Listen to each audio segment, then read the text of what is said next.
Oh, hello. Yeah.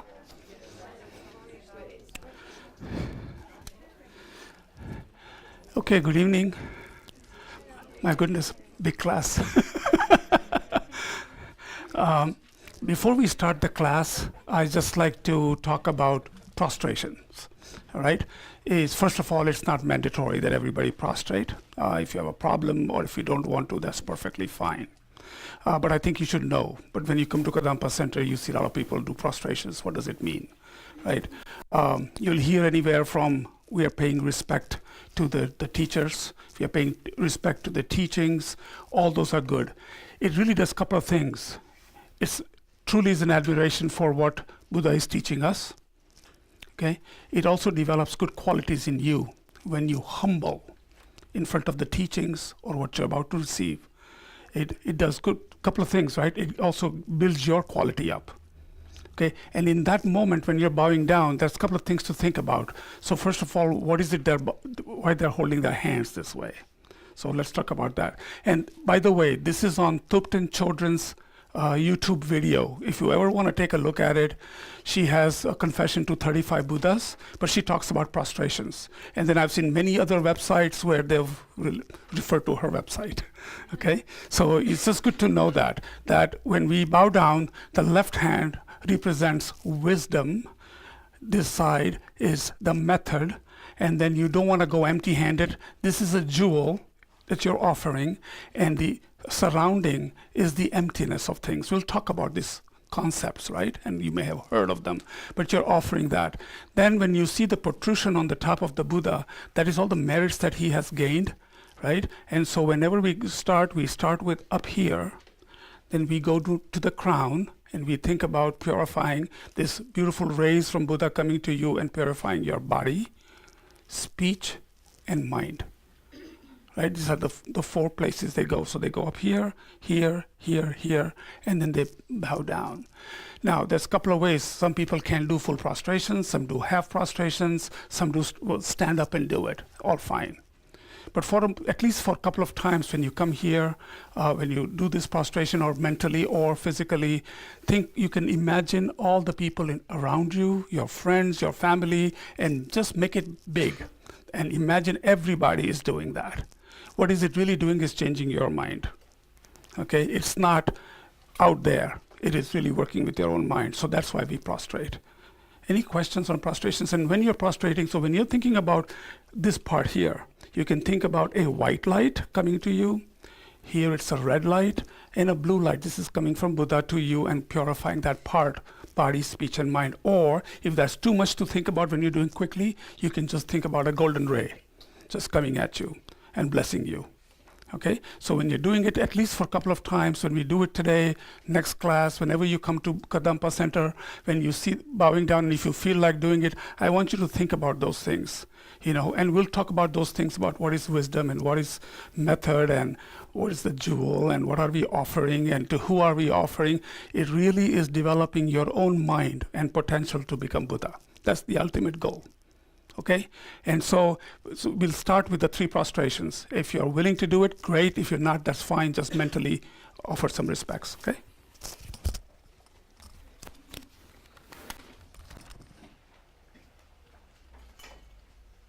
By the way, we use the words Om Namo Manjushriye, Sushriye, Uttamashriye, Soha. Okay, this is just a mantra for prostrations. Om Namo Manjushriye, Namo Sushriye, Namo Uttamashriye, Soha. Om Namo Manjushriye, Namo Sushriye, Namo Uttamashriye, Soha.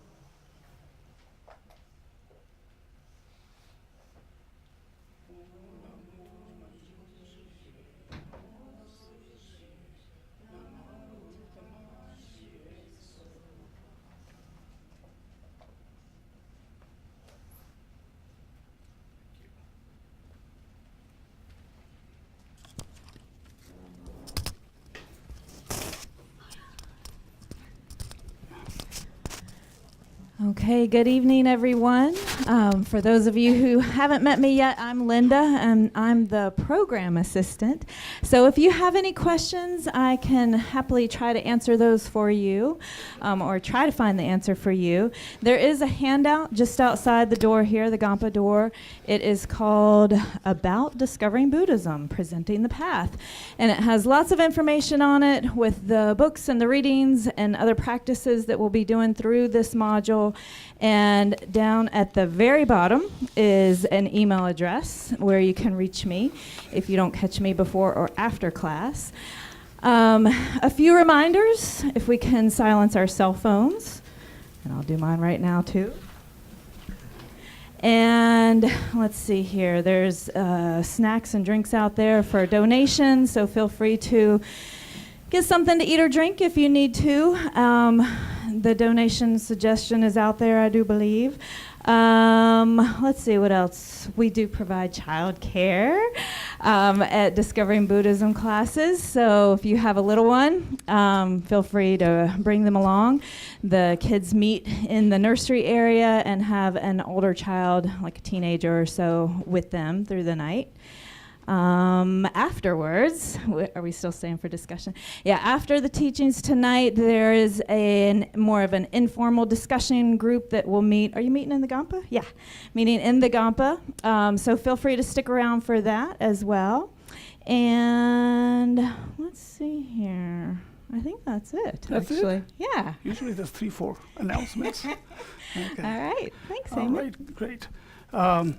Just forgot to mention one more thing about prostrations. You always hear the word triple gem. We all know taking a refuge. We'll talk about that a little bit, but it's Buddha, Dharma, and Sangha. These are the 3 gems. So you can always, when you also do body, speech, and mind, you're also offering respect to the triple gem, okay? So I just forgot to mention that. What I like to do is start the class with just a very basic introduction. If you can please, don't mind, doesn't have to anything, one-liner, your name, have you been to Discovering Buddhism before? And probably at the most, is this your first time or the purpose for coming here? I don't want to take a lot of time, but it'd be good to know who's attending today so I can see the people who have either taken the classes before or this is their first time. It gives me a good idea. So I did forget to mention something. We are streaming, so when we say anything tonight, if you can please talk into the microphone, you do have to hold it kind of close to your mouth so that those streaming can hear us. So should we just pass the microphone then? For introductions? Uh-huh. Okay, it's up to you. Yeah. What do you think? Yeah, sure, okay. We'll start from Jason. Just a quick one-liner, who you are, and if you've been here, if you've taken Discovering Buddhism, is this your first class? That's about it.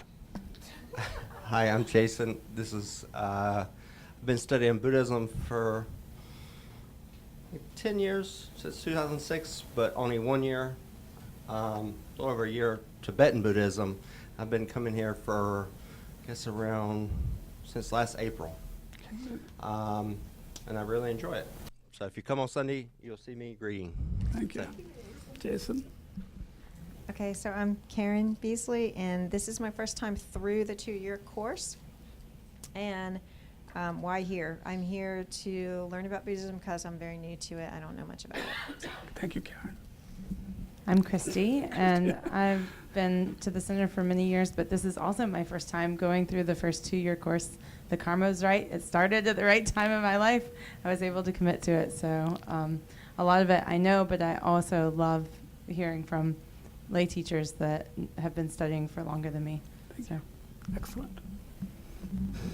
Hey, I'm Meredith. I've been coming to the center for about 6 months, and this is my first time through the Discovering Buddhism classes. Oh, So thank just you. learning to go a little deeper. I'm Kathy, and I am new at this too. I started just before the first module. I did the meditation class and got interested in that, and it's interesting. Good. Hi, I'm Carol, and I've been coming here for about 5.5 years, and this is actually my 3rd time through DB. It's starting to sink in. My name is Jim. I'm new to the center, and this is my first class. Wow. Welcome. Is this on? Yes, Yeah, it's okay. on. I'm Chuck. I've been doing the Monday night DBs for several go-rounds, and I learn a little bit each time, but then I figure out there's more I don't know each time, too. So here I am. Aloha, I'm Melissa. Grew up in Raleigh. Was at the Kadampa Center many, many years ago. Suddenly in Raleigh again, and Buddhism is a doorway to understanding who self is. So here and there, I continue to collect gems of Buddhism, though I'm no scholar. Thank you. Thank you. Hey gang, my name is Tamar. I've been around here for probably like that many years, and this is probably my second go around with Hemant, and so this time I'm paying attention a little bit differently.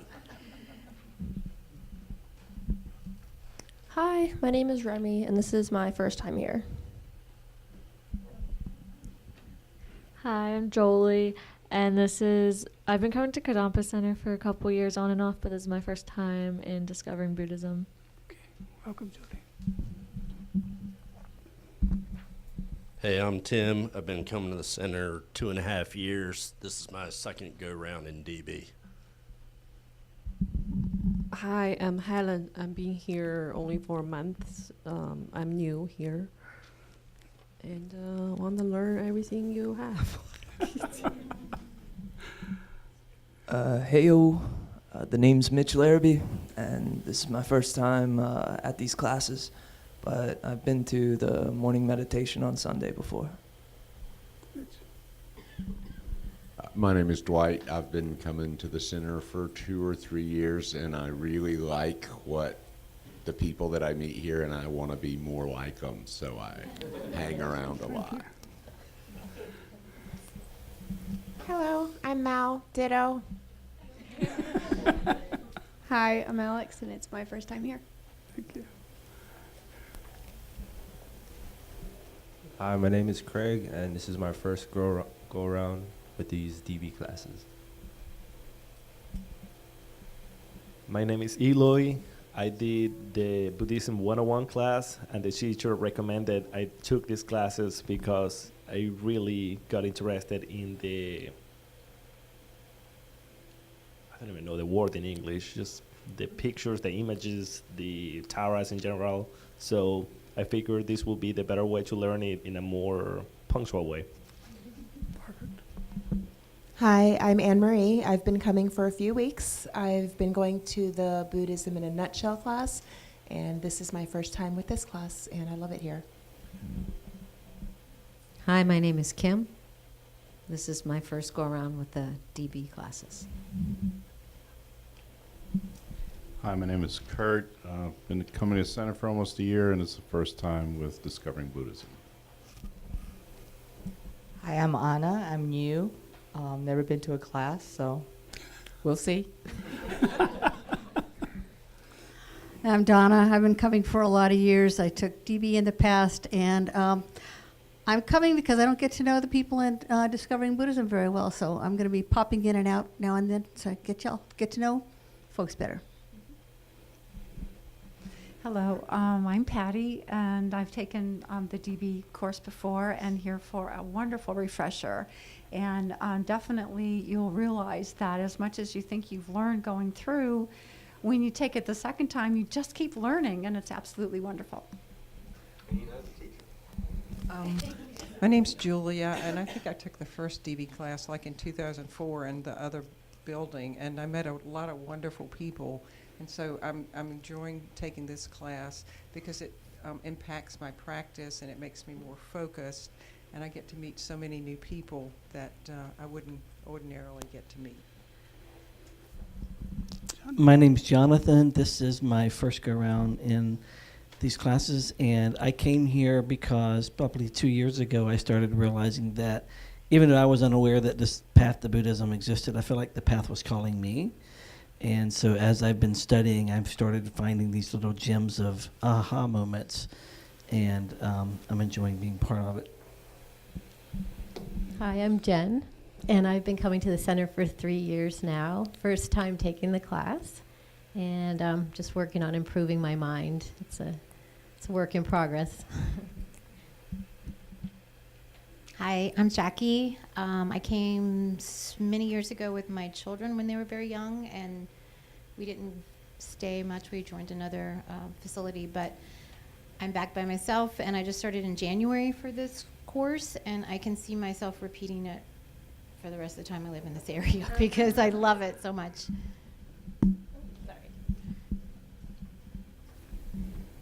Hello, I'm John. Came here initially a couple years ago and have been trying to get into it, and now I'm finally committed to taking some of the DB classes.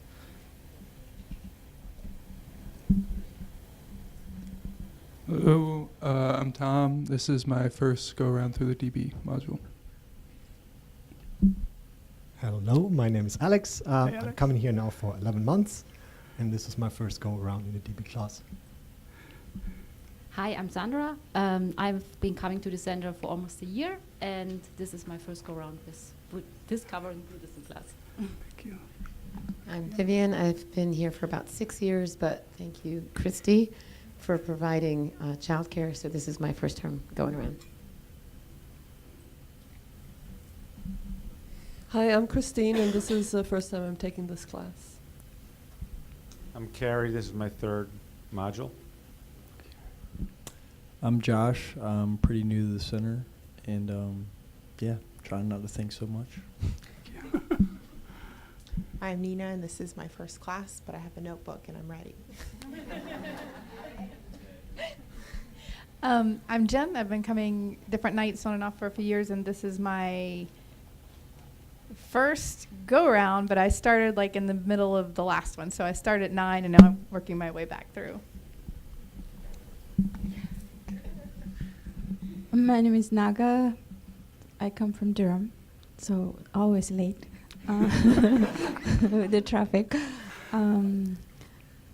I went through one time, but I always missed some of the modules. And it's good to have a different teacher teaching different module to observe that. So I've been studying Buddhism for several years through other teachers, other traditions, so this is interesting for me. Thank you. Hi, I'm Gary. This is my second time through the 2-year program. Like Patty said, every time you do this, you learn something more, although at my age, every time everything's something new. Hi, my name's Gary. Did I do that?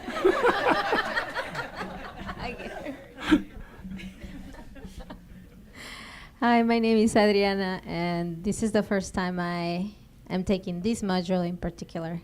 I've been coming to the center for 4 years now. Wonderful. Well, thank you. It's wonderful. This is a great icebreaker, right? You get to know each other. Some of you may come again or for all the modules, but get to know each other. And it's very good for Kadampa Center to see all these people attending classes and interested in for one reason or the other. So welcome.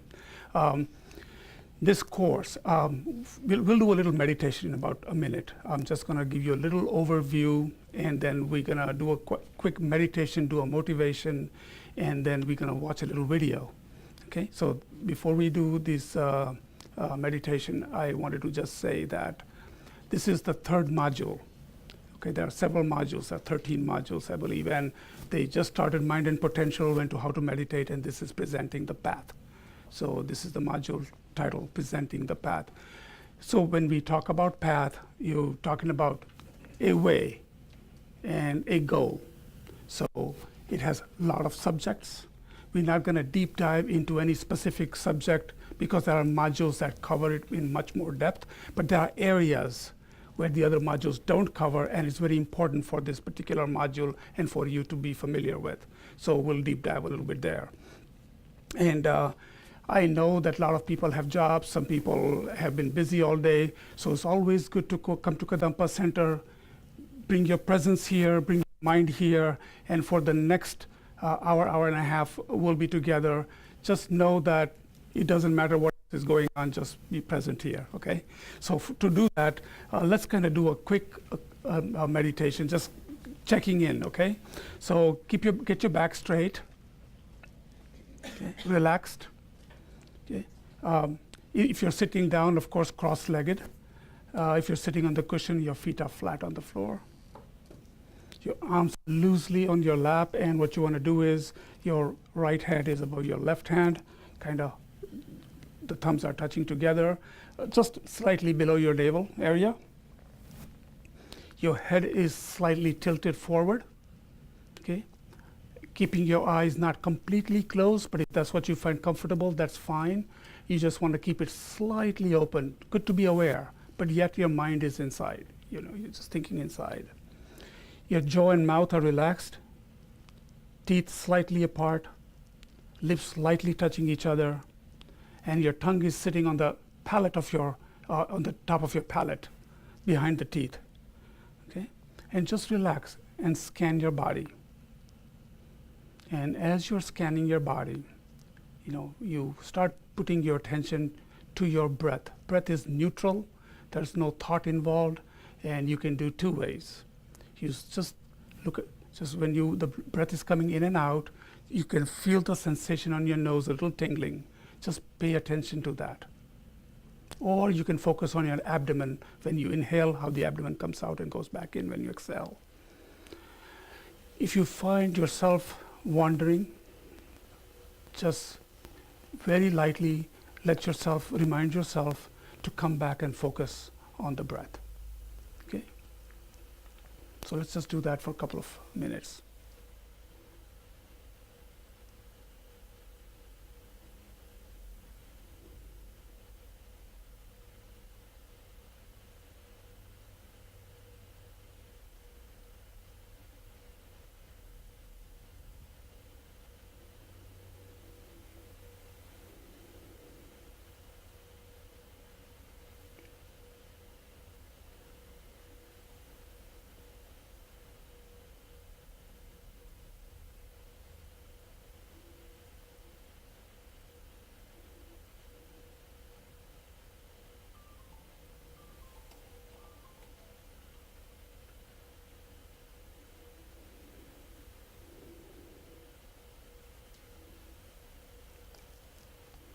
Again, if your mind wanders, bring it right back to that breath and keep your focus there. So while you're in this state, a little calmer, we'll do a motivation. Just keep your mind, ears open, and let's set a nice motivation for this class. Okay? Let's start with reflecting on why we are here. What is it that we hope to gain by studying this course that has a title called Presenting the Path? Maybe we feel stressed in our lives or want to find some way to relieve that. Maybe we are aware of the need in our lives of those around us, or we wish that we can help in some way, but we always seem to come up short, not knowing what exactly to say, what the skillful action is to do in any given situation. Whether the motivation is for some type of personal temporary happiness, or whether it's freedom from suffering, for forever, for ourselves, or whether it is greater wish to develop the qualities that we wish to help others. First of all, is being very honest with where we are actually at right now, and setting the motivation by the power of making this effort to listen to this class content, and may the longing in my heart be fulfilled. And then recognizing that there are others with similar longings. And then expanding that motivation and the power of us coming together for these teachings. May all the wishes within all, from the heart of all living beings, be completely fulfilled. And then by recognizing that we have limitless potential, that there's no positive quality that we cannot achieve ourselves, without some effort, and especially contacting that place in our hearts that truly wishes to bring peace to this world, to stop the suffering of sickness, aging, death itself, and is looking for some way to free our minds into limitless capacity to be able to do this.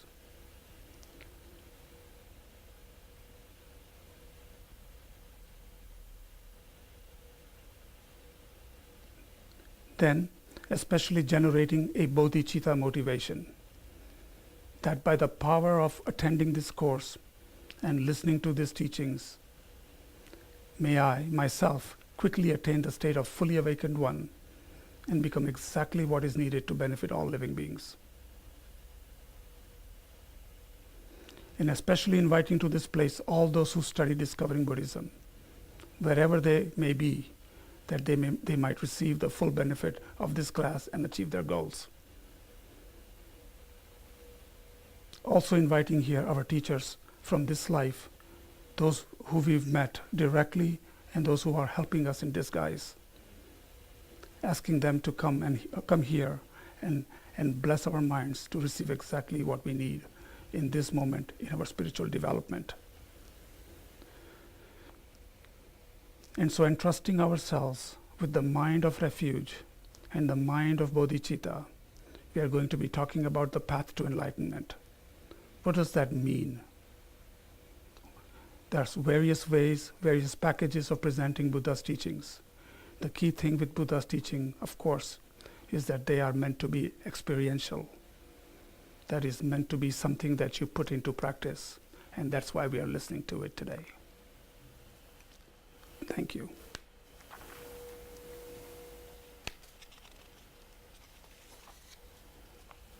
We're going to see a good video. That's a great way to segue to the program. Okay.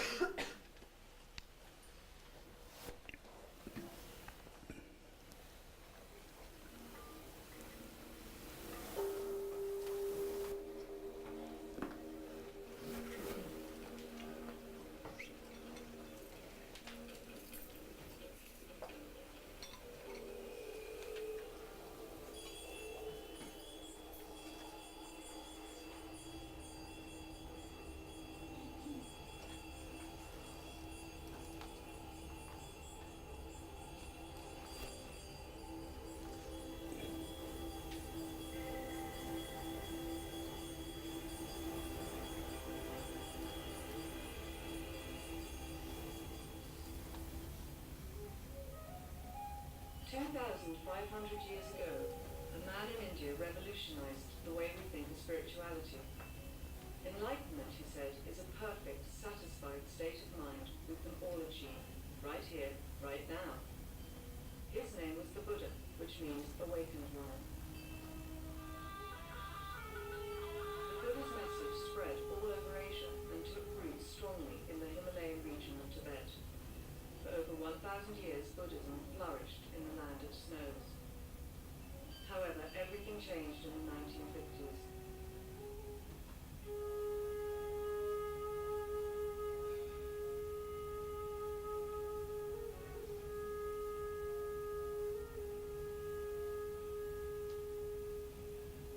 The communist Chinese invaded Tibet, forcing the Dalai Lama and 150,000 Tibetans to become permanent refugees over the next 50 years. Yet, what was a tragic escape for thousands of Tibetan spiritual masters became a profound source of wisdom. Yes.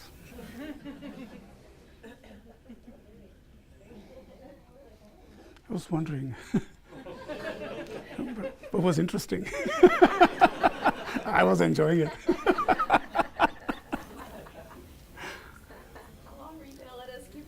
I was going to say something in a minute. If you got into something else, I figured this is a preface. Maybe I didn't know about it. Now it is right one. There we go.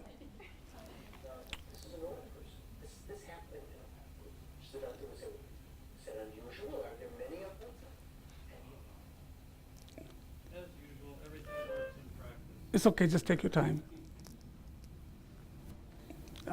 This is beautiful music.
system that shows us how to transform our minds from a state of suffering and dissatisfaction to one of extraordinary joy, awareness, and contentment.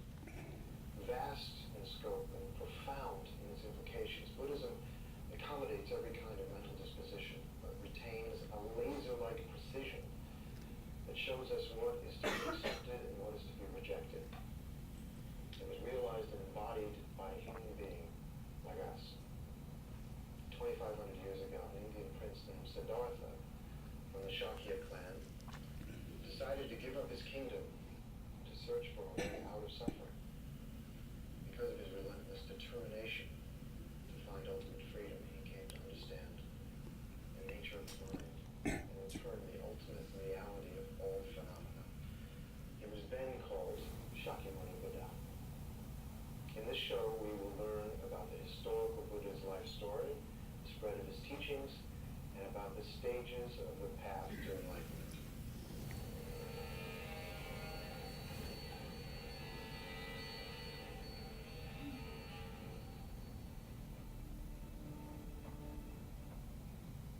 In the following presentations, you're about to hear a great deal about the life, the accomplishments, and the teachings of Shakyamuni Buddha, the historical Buddha. Now, the Buddha worked very hard in order to attain enlightenment.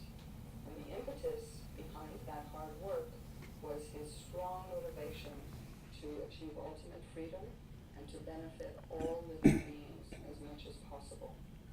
And so remembering that we've discussed in the past the importance of our own motivation and modeling after the historical Buddha himself, now, before receiving these teachings, set in your own mind a strong motivation to be able to traverse this spiritual path, to reach enlightenment as quickly as possible in order to benefit living beings.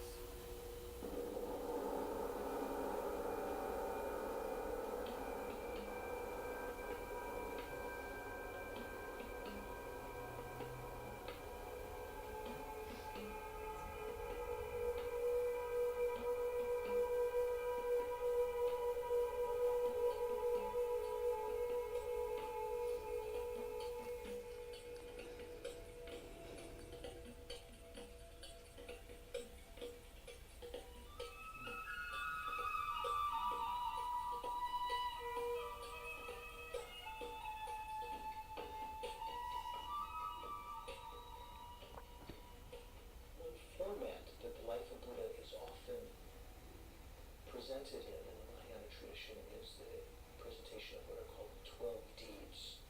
The 12 deeds are said to be the same activities that all of the 1,000 Buddhas who will appear during this fortunate eon, this world system, they'll all engage in the same kinds of activities. They won't have exactly the same lives. They'll be born in different ways. But they'll have certain format of their life that will be similar. And so for that reason, so you might think it's just something that happened in the past, but it's going to happen in the future. So if you know about it, you can be prepared when Maitreya comes and others. In the Mahayana scriptures, it's said that the Buddha himself, the first deed is his leaving of Tushita, the handing over the teachership of Tushita, the residency there, to Maitreya, who will be the next Buddha. And the second deed is entering into the womb. The Buddha entered into the womb of his future mother, and at that point she had this dream, very spectacular and pleasant dream of a six-tusked white elephant entering into her. And upon exiting the womb, upon his birth, the Buddha was able to stand up. This young boy was able to stand up immediately and walk 7 steps. The Buddha himself Siddhartha himself showed himself to be incredibly adroit and expert in many different things. And the next deed is called sporting or enjoying with the hari or retinue of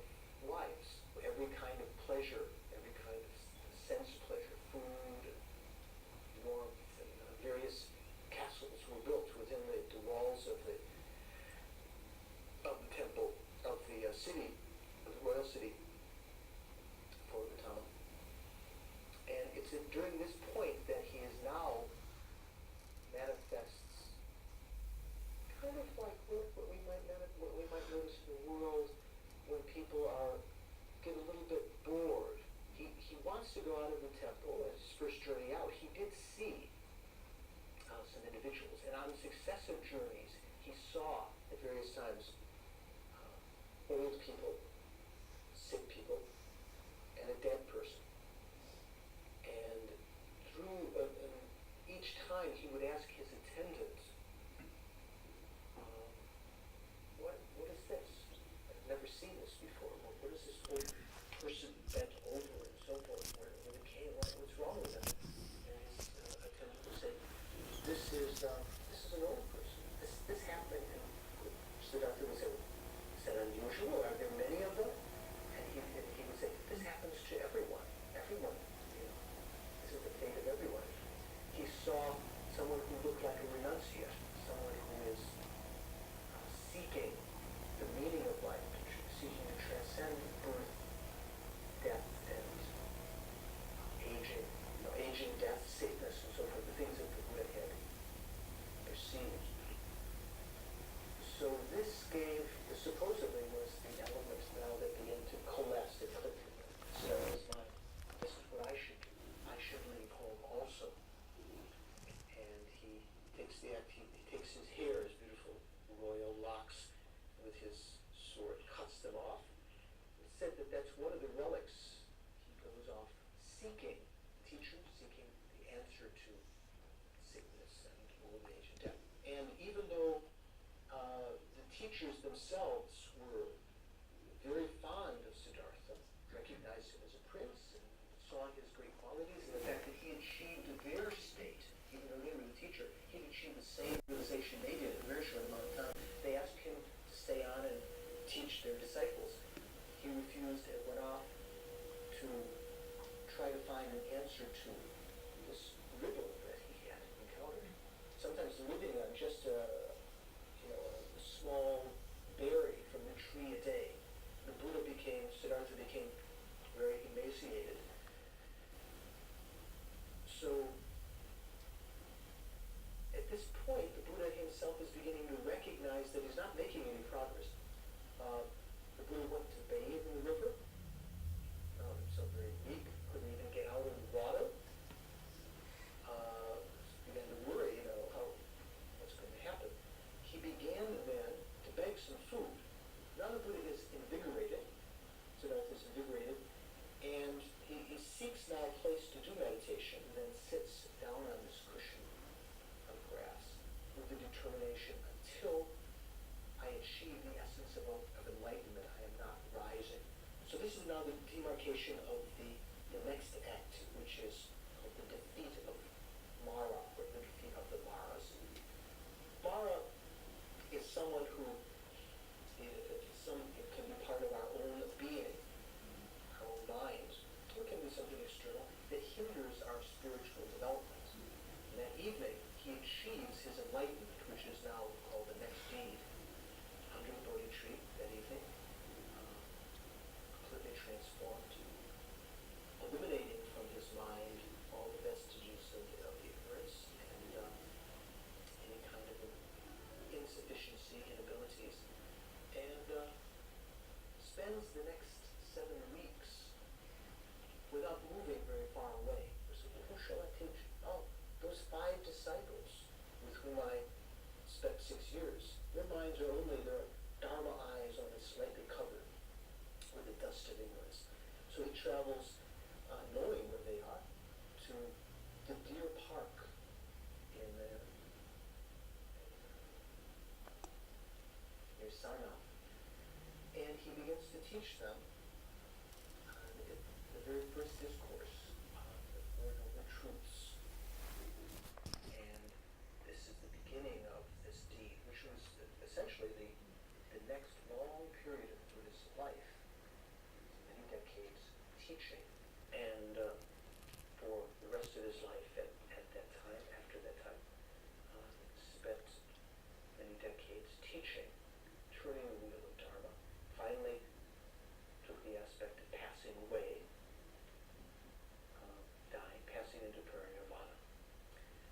So that, in a nutshell, just as a sort of an introduction, is a little bit about the life of Buddha, the 12 deeds.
Tantra path, there's two paths, the Sutra and the Tantra.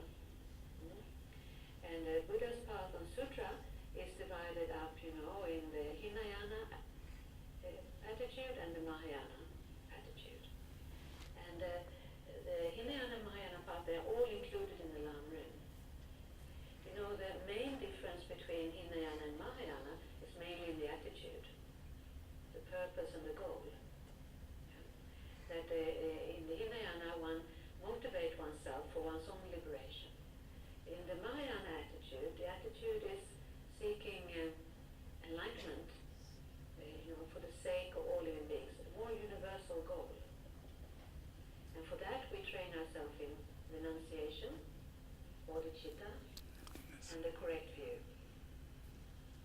Of course, actually, to attain enlightenment, one also has to practice Tantra.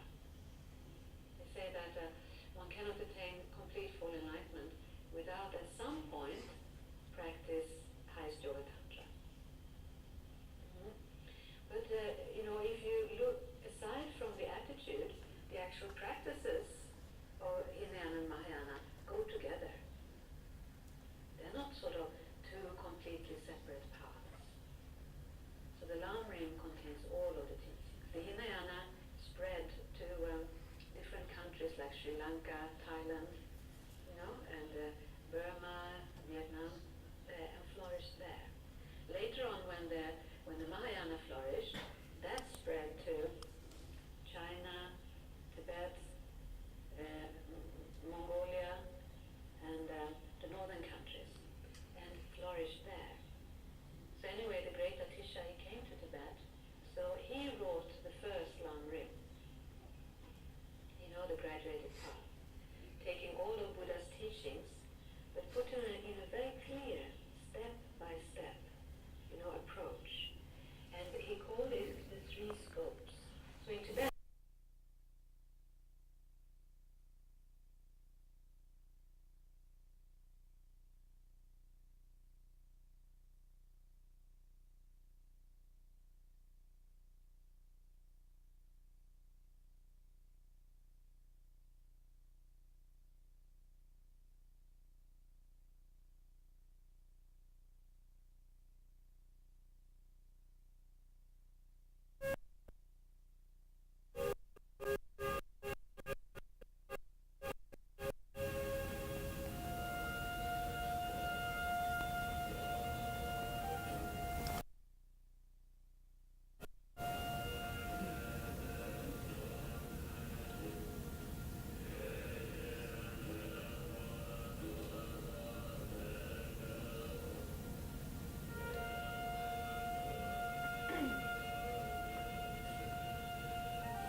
so Lama Atisha, what he did was, he presented all of the essential points of Buddha's teaching in a spiritual way. And he presented them essentially in three stages.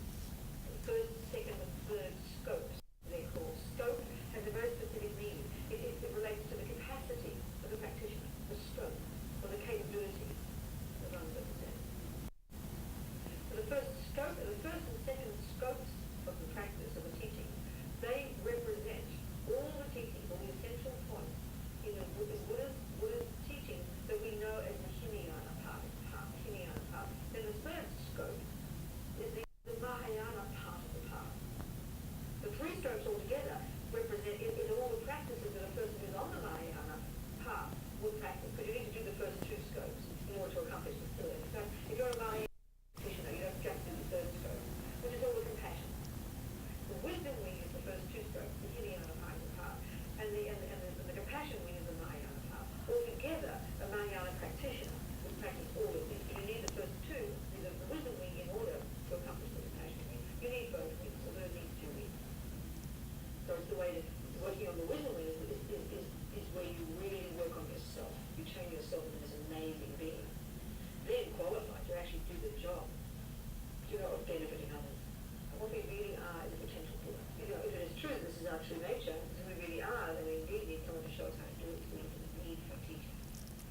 way that are explained in the text of how to devote oneself appropriately, the very heart of which is the idea of training our minds to see the Lama, the teacher, the spiritual guide, as the most benefit comes to ourselves from its practice.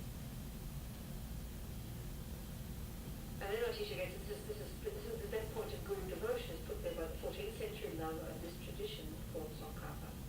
And the third point on the preciousness of this life that we have right now, not just to take it for granted. And this gives us enormous energy to not waste it. And the first point we discussed in the first scope was the need to think about impermanence, but specifically the impermanence of this very person.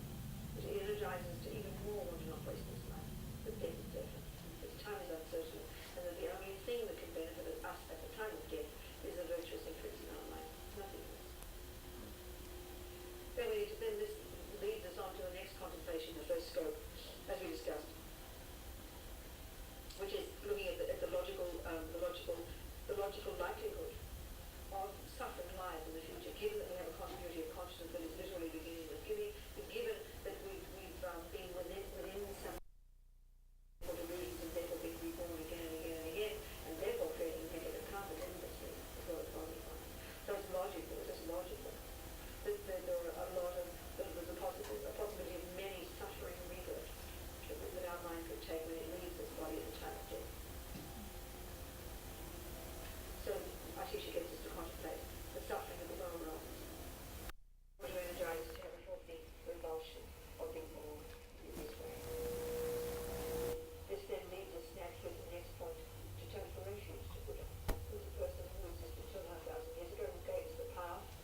teachings and the teachers that they've given us. This is from FPMT. A lot of this training comes from FPMT. They give you a lot of materials to look at, and then you kind of put the program together. So the goal is, and I'm going to start with an analogy. Okay, so think about you are planning to go to a city like New York. Okay, you're thinking about going to New York. What are you going to do first? Couple of ways to go, right? You're going to think, should I fly? Should I drive? So let's think about driving. There's a bunch of things that go in your mind. Need a car. You'll need a gas. You need to have a map. If you know how to go there, you kind of know, I got to take 95 and go this. You got to have some money for tolls. You have to plan for it. Because when you get to Lincoln Tunnel, and if you don't have $5, you're coming back or not going anywhere. You'll be in New Jersey for a while. So anyways, the idea is, when we go in even a little further, why are you going to New York? What are you going to accomplish when you're there? You kind of lay out a little plan, right? And so you can't simply just, and even think about, okay, maybe I'll take a break. Whatever you do, in anything we do, we kind of have a little idea. Think about school, think about university, think about when you want to buy something. We look it up in our iPads or Google and look what is good, what is price, what's the right price, is there a sale there, what does my neighbor talk about it, what my friends think about it. Kind of assess before you go and jump into something. Same way, when you're talking about presenting the path, when it comes to spiritual thinking, it's somehow esoteric. It's like, oh, it's different. It's something I think about on a Saturday or Sunday, I'll think about it next time. I got to go back to what we call our reality. Is it? So the idea here is, when you're going through this program, we're going to kind of take this step at a time, and we're going to introduce you to some of these subject matters that we call a path. Venerable Rabina, who is going to be here, by the way, during this session, she comes here, I think 17th? 23rd. You heard her, and you will love it. I would suggest, if you are here, to attend. Very direct, very straight. A lot of the readings that I have done, obviously I will give credit to all the teachers in a moment, but has lot come from Venerable Rabina also. A lot has come from Lama Zopa Rinpoche, and Lama Yeshe, we'll talk about that. But anyways, my idea is that, oh, wow. So all the speakers you see are coming here. Right. Another thing is, you also heard things like the 4 deeds. You're going to hear a lot. When you come to this Kadampa center, you hear a 4 of this and a 6 of that and a 8 of this and a 9 of that, and you just think 9 of that. Each one of us has 3 more. So it's okay. They're very precise. The good news is they're very specific. When we go to school, we have a little general view. Then where we have interest, we kind of dig into it. But really, Tibetan and the Buddhism, the way it is presented in our lineage, is absolutely precise. There is no doubt. And the job is for us to then look into it properly. Okay? So what we're going to do is, we'll talk about the scopes, we'll talk about the graduated path. Everything you heard there, I may even repeat some of it, but in a little slower pace. And let's dig into it. I'll give you some vocabulary. Okay, I think it's very important. As people from Western world, we hear some words and we think, oh, that's Asian stuff. And we don't relate that. Even the word like dharma, nirvana, okay? You hear emptiness or sunyata. You'll hear these words, and we'll put that in a nice package so that during the class you'll get few of these words and you can think about them and relate to each other, okay? In English, in your own way, so you can understand it. So the things we're going to cover in general, nature of the mind, we'll talk about impermanence and death, and I'll tell you something personal from my side. You hear a lot of these words, suffering, death, and impermanence. You're going to hear some parts of the realms, okay? And so people sometimes have this general feeling that Buddhism is gloom and doom, right? Let me turn that around. What is the goal? To get enlightened. So let's keep some facts together. If you have a problem, don't you want to recognize it first? Right? You want to say, I have this issue. Now I'm going to do something about it. The idea is you're looking forward to be that new you there. And that's how whenever I look at this, it really gets me excited that, my goodness, they're laying out the facts and what is the ultimate goal, right? Then you start pondering, oh, well, there's so many of this, and I can go to there. We shop a little bit. Our mind is always looking for pleasure, right? And this is through the readings. When I'm saying something, Hemant is speaking, I'll say this is my opinion, okay? But we do that, right? We all, as a normal human beings, we look for different things which gives us pleasure. What Buddhism has done and presenting the path is going to show you is, here's a spiritual path. The goal is enlightenment. The next question is, what is enlightenment? How many, if I were to ask every single body here, enlightenment, you'll get some similarities, but everybody has a different thought or don't know really what it is. We come thinking it's something wonderful, something great out there, right? In some faraway land. Is it? So we must think. So we'll talk about that. Then they talked about nirvana and enlightenment and still confusion. For some of you it is not, but for many new people it might be like, what are these words? We're gonna go through that. The three major pieces of this package here is these three words: renunciation, bodhicitta, and emptiness. Okay, I want you to focus. So we'll go over some of the books that are required, but I want you to kind of remember those words. Okay, renunciation, bodhicitta, and emptiness, and we'll cover that. There are modules that deep dive into some of these subject matters, but we'll cover enough for you to have a general understanding of what these mean. Okay, so, and continuously we'll do a check-in, because the tendency in subject is you get deeper into some areas and then we forget what was the purpose. Right? We want to link, and stop me if we get too much far into it and you feel like, okay, I thought we were going to really do a map going to New York. I am stuck in Baltimore. Okay, so we want to do that, right? So it's a great thing. If not here, even when we have after the class we get together for a while or whatever we do. At least every class, what I will do is we'll go through some of these pieces of discussions. Next class we'll summarize few things and we'll link them. Okay, this is what we talked about. This is where it fits in. This is where we got to go next. Okay, and then in the end you'll see the path. That, okay, this is according to Lama Tsongkhapa, according to our lineage teachers. This is the package they've given us.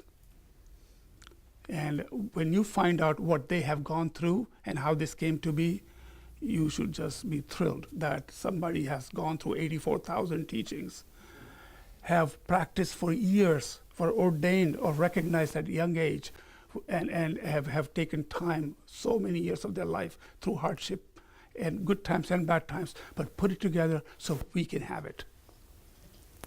Okay, and in Western world. So I think that you should rejoice in your mind that if your purpose is really to be on the path, then this is something very exciting. Now, you have all kind of people here. Some are learning, just wanting to be intellectuals, just kind of curious about what is all this about. Some of you guys are really serious about this. All I'm asking is, whatever your purpose or reason might be to be here, I want you to think about these things. I want you to, when we say read this or listen to this, keep an open mind. Okay? We'll talk about 3 ways of learning. You probably heard about this, the 3 parts. We'll go through that a little bit. We want to make sure that you come with an open mind, get to know each other if you can, and learn this. So it's a really amazing way that they've given you this path, and then the modules we have in DB are going to lead you to deep dive into some of those things, and it may really churn your mind at some point saying, that's where my issue is. I really don't understand that. Now you can focus, right? Nothing is going to be you walk out and you're enlightened. It's going to take a little time, and but it requires practice and some thinking, some contemplation, some meditation, and really paying attention and listening and asking questions.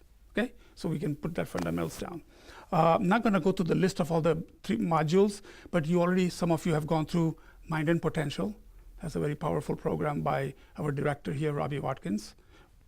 That really got me in. When I first came here, it really got me in. Otherwise, this is amazing stuff.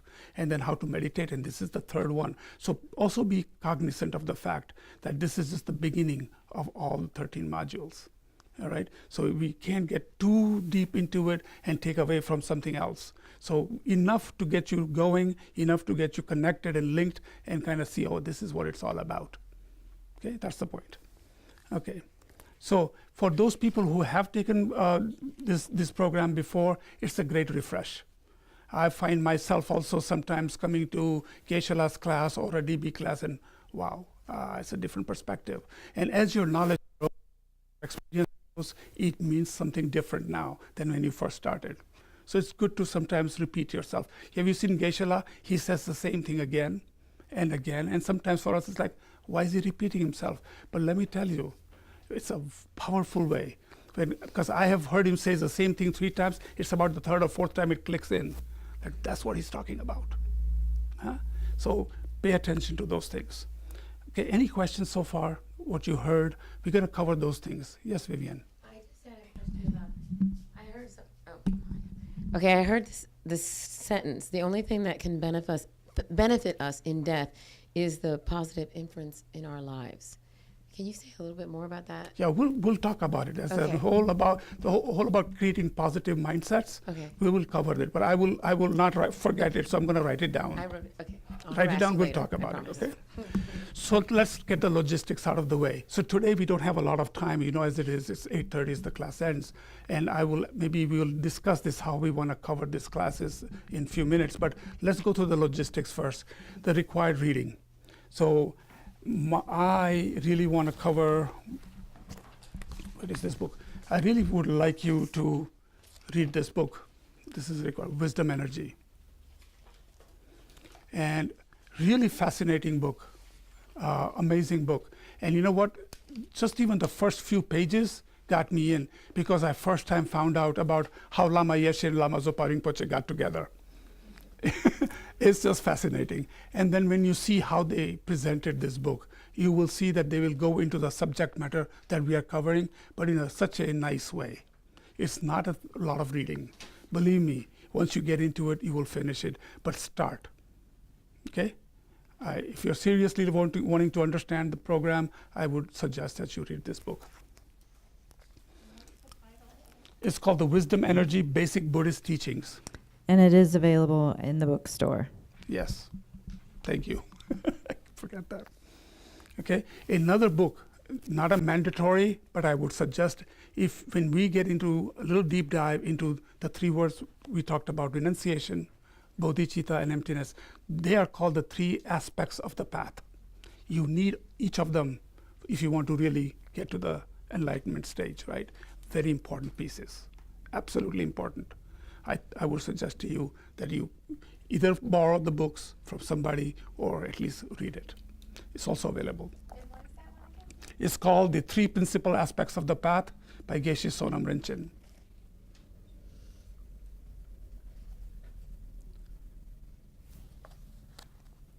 This one requires that you have a little bit of fundamentals in place, but it really deep dives into those 3 aspects. Okay? The other book they ask you to do, and this can be done within 2 or 3 hours, you can really finish this. It's called The Essence of Tibetan Buddhism. And it talks generally about those 3 aspects. It talks a little bit about Tantra, a little bit, because that's another esoteric word for a lot of people. What is Tantra? It kind of talks to you a little bit about that. Okay? And then you have the required readings, right? Fantastic readings. So these are the books. But then you also have this couple of pages of reading. And I suggest to you for next class, I want you to read The Method, Wisdom, and the 3 Paths.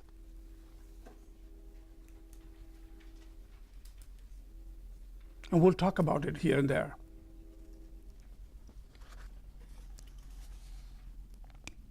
Okay? Any questions on what these readings are? Where can I get them? I think they're all available. Where's Linda? Go ahead, Linda.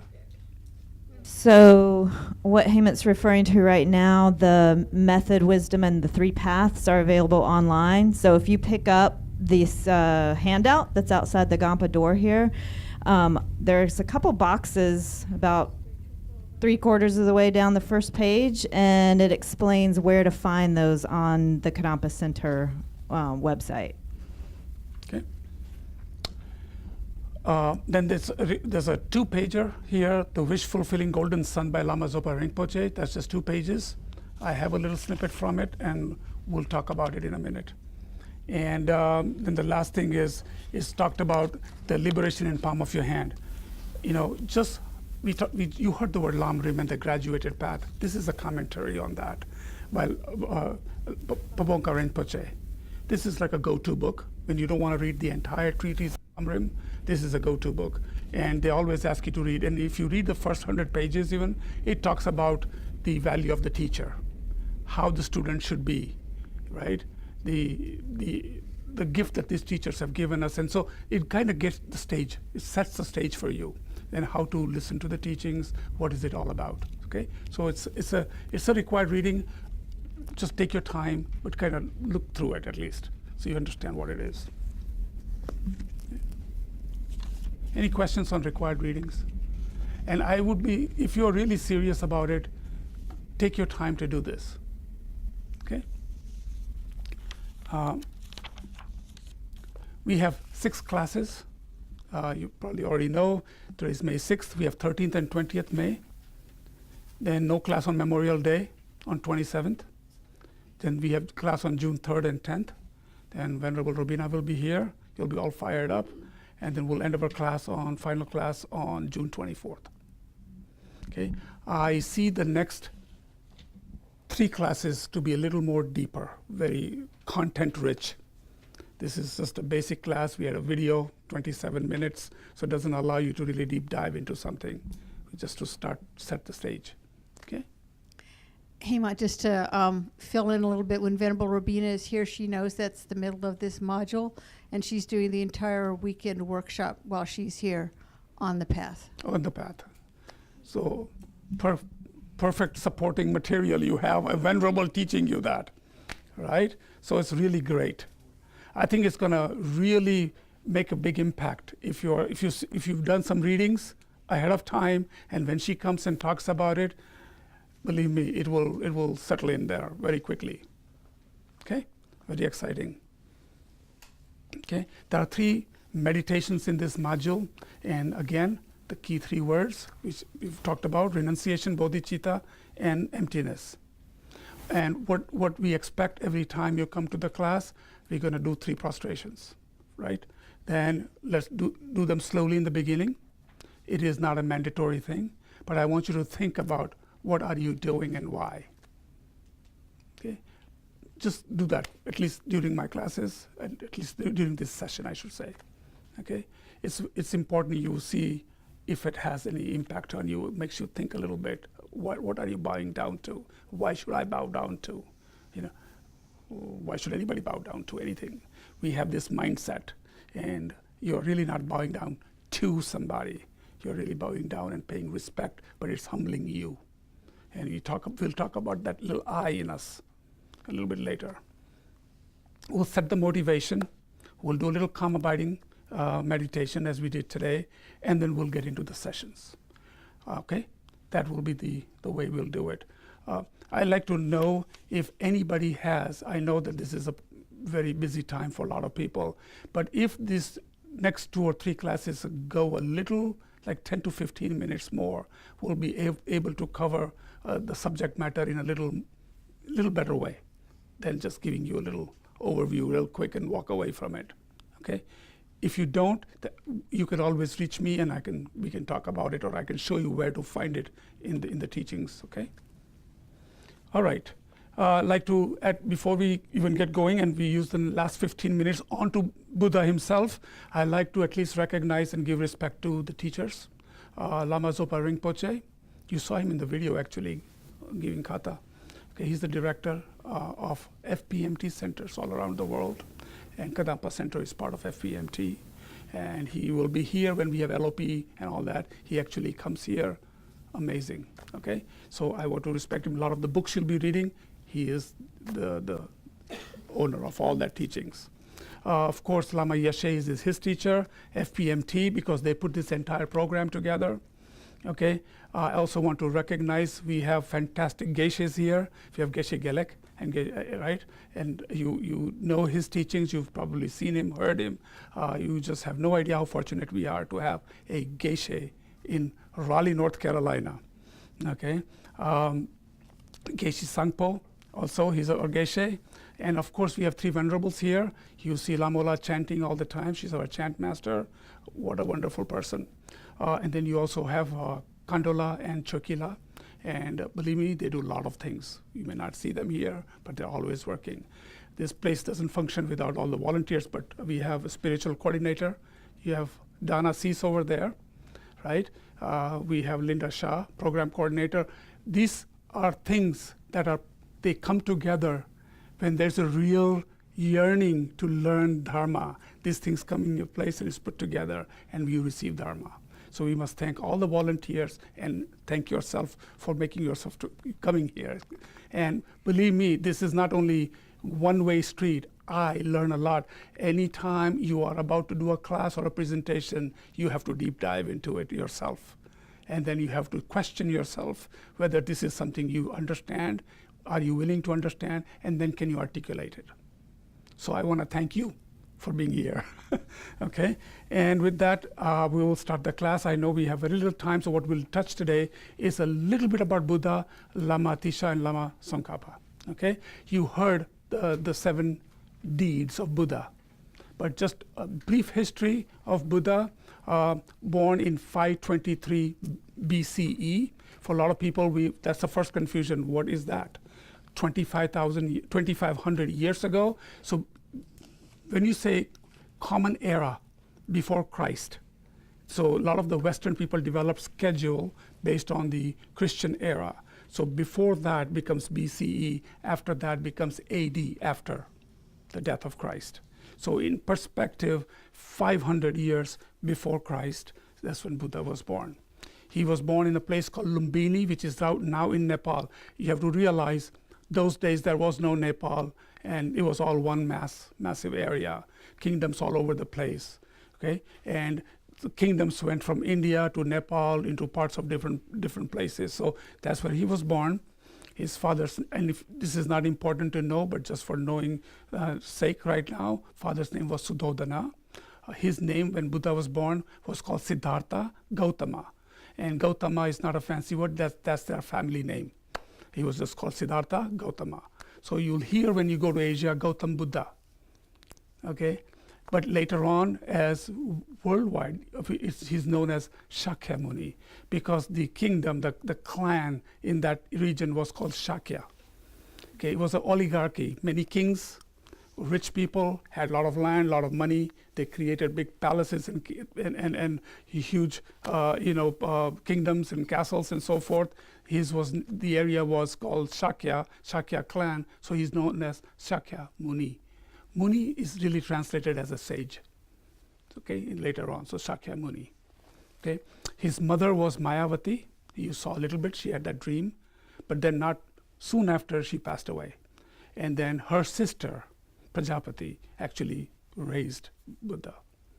Buddha at age 29, already there was a seer named Asita who had predicted that either Buddha will be a big leader like a king, or a big mendicant or a sage. It was already predicted he will go one way or the other. Of course, his father wanted him to be the king, his continuation of his progeny, and so he protected him and so forth. But all along, he was very pragmatic, very realistic, and at age 29, he had already decided that he was going to go. And what you heard was the 7 deeds. One of them they talked about where he saw the mendicant, he saw a dead person, he saw a poor person, right? Those are the 4 events he saw. His charioteer named Chana, he kind of snuck out one time saying, "Take me out to sea," and he saw an old age person walking around, very old, and you heard already that he questioned, what is that, right? The next thing he saw was somebody that was sick, and he thought, oh, he's never seen this. You saw he had queens and princesses and beautiful lush life. He never knew that this is what will happen to everybody. And then at some point he's seen old age, sickness. He also saw death. He saw, third thing he saw was somebody being carried away for cremation. And that's what it really struck him, that if this is the ultimate end of the body, what is the point of life? Who are we? We all have that question sometimes. Who am I? Where do I come from? What is the goal? That's why we are all sometimes searching, right? Okay, and then we look for things that kind of help you feel a little better, right? So this is what happened. So age 29, he left. He was married, very early age. His wife Yashodhara had a son Rahula. And it is not unusual in Indian tradition, just so you know, those days still considered the Vedic tradition, I should say, India later on, but Vedic tradition for people at old age to leave. It's a common thing that they grow up studying, they have a married life if they chose to, and then at some point they retire and go out. But he wanted to know the meaning of life and had questions. And after he had saw that last vision he had of that mendicant or a sage, he realized that there is a way to looking for things. So that's why he left. So that was a brief history on Buddha. There's a really amazing, and what he did when he got out, when he became a Buddha, when he got enlightened, I should say, he got enlightened in Bodh Gaya. Some of us were very lucky to actually visit the place where he got enlightened.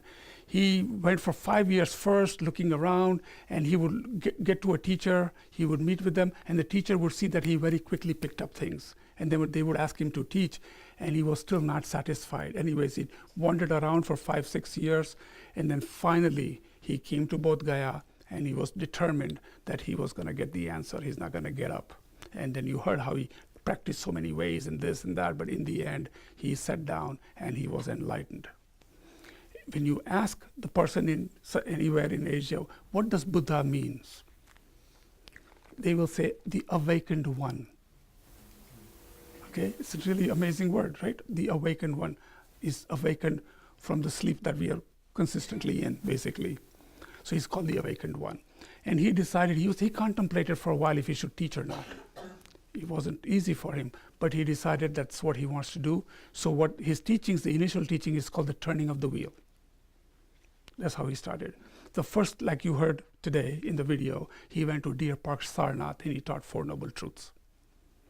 Then the second turning of the wheel, he went to a place called Rajkira, Vulture's Peak, and he talked about the Heart Sutra, the wisdom of the Heart Sutra, about the true nature of reality, how things exist, the wisdom. That's what he talked about. Then he found out that would confuse people. At some point he's talking about conventional things, and sometimes he's talking about the way things exist. So there was a third wheel, and his teachings are broken down into interpretive and distinctive. In distinctive, he's talking about the wisdom. Interpretive is according to the capacity of the person, where he's talking about how to kind of look at the entire picture. He realized that would confuse people, so he started to put things together. Why am I talking about this? Is because after that, so lucky that Lama Atisha was invited, also born in a very rich family, but he was invited to Tibet, and he put a very beautiful, small, some very concise writing, Lamp of the Path. He realized that there were many yogis. Padmasambhava had been there before. There was a lot of teachings. Buddhist teachings existed. There were yogis there. But somehow, as you know, over years, there are so many. You think about any recipe. You learn this, you learn that. You're not going to find how to make a cake quickly. You're going to have to kind of know that's what I want to make. Same way, this entire teachings, 84,000 or something, they had lost the plot a little bit. So he worked very hard, and he put a really concise way. He presented this Lamp of the Path. That is the beginning of lam-rim. Lam-rim is a graduated path. 67 verses he wrote. And then that was in 11th century, 14th century, right? I forgot. Let me think about that. 14th century. Then we jump forward to Lama Tsongkhapa. Okay? And he is our lineage teacher. He's behind us. If somebody wants to see us, he's behind the Buddha with his 2 students, Gondrupla and Dodrupla. He is the real, he is the one who really, really did a lot of things, but among the most profound one is he created these 3 volumes that you see outside, the Great Treatise on the Stages of the Path to Enlightenment. Okay, so we'll keep little mindset 5 more minutes. Is that okay with you, if it's not too late? So Tsongkhapa was in 11th century, Atisha was in 14th century. Okay, in the end, they put this pathway together, and this pathway is written in. They were put in 3 scopes. You heard Venerable Robina talk about the scopes, and I'm just going to quickly talk about it. Then we'll end the class today, and we'll cover it next time. So let me go to this. They do a better job putting it in a context here. So, okay. So there are some fundamental things that we must know. We understand the lam-rim, the scopes, how to listen to the teachings. Those are some fundamentals.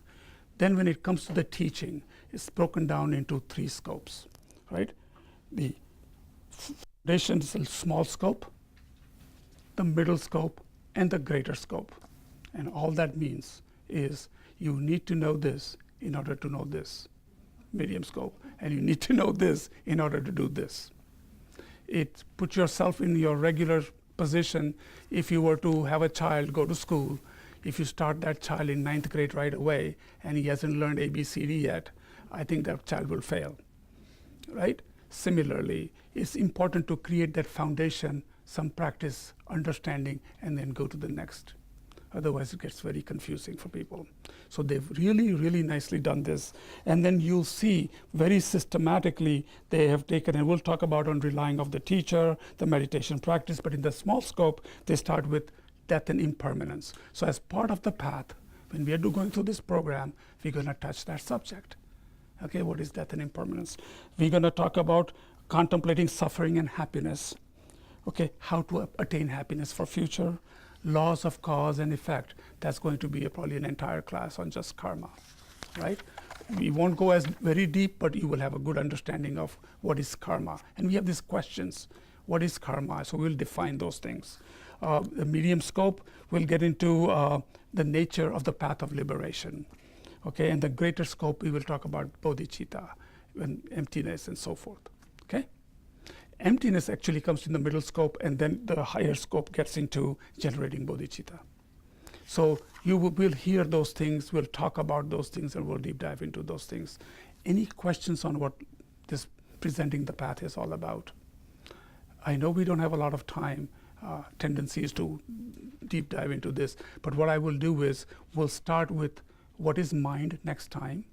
We'll do a little contemplation, mind meditation type thing, understanding the mind, and then we'll really understand what is enlightenment, what is nirvana, and what is a Buddha nature, what it is to be a Buddha. We all say that's our goal, but what is it? What is it that we want to be, and why? Okay, when somebody says Buddha is this ultimate stage, but I still don't understand it. If that is the fundamental question in your mind, we'll answer that. And then what's the difference between nirvana and then why you call enlightened sometimes we call nirvana.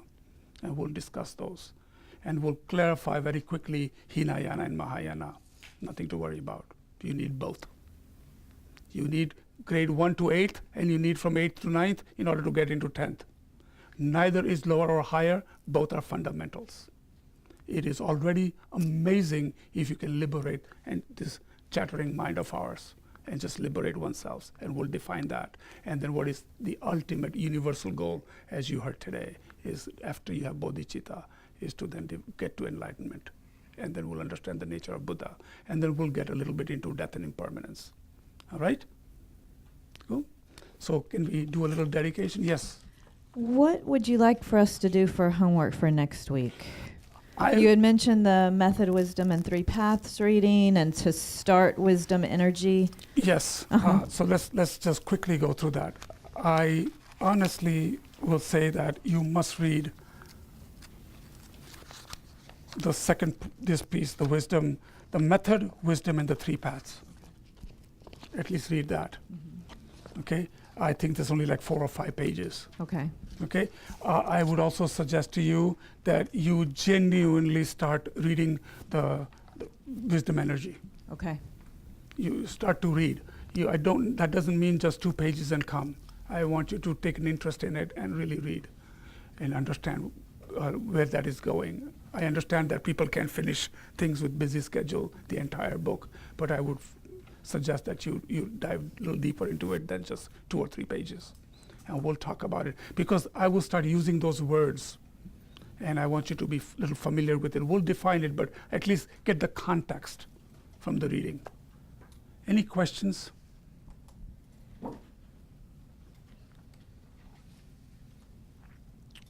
All right.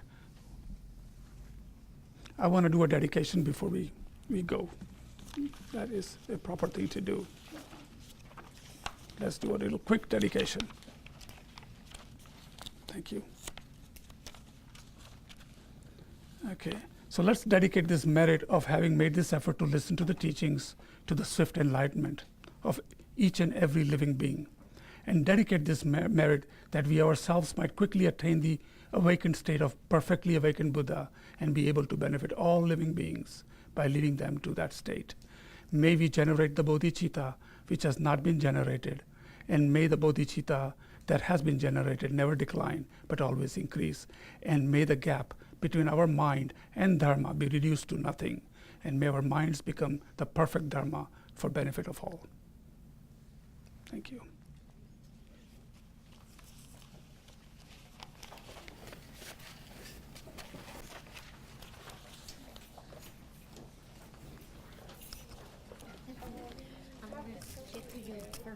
Yeah.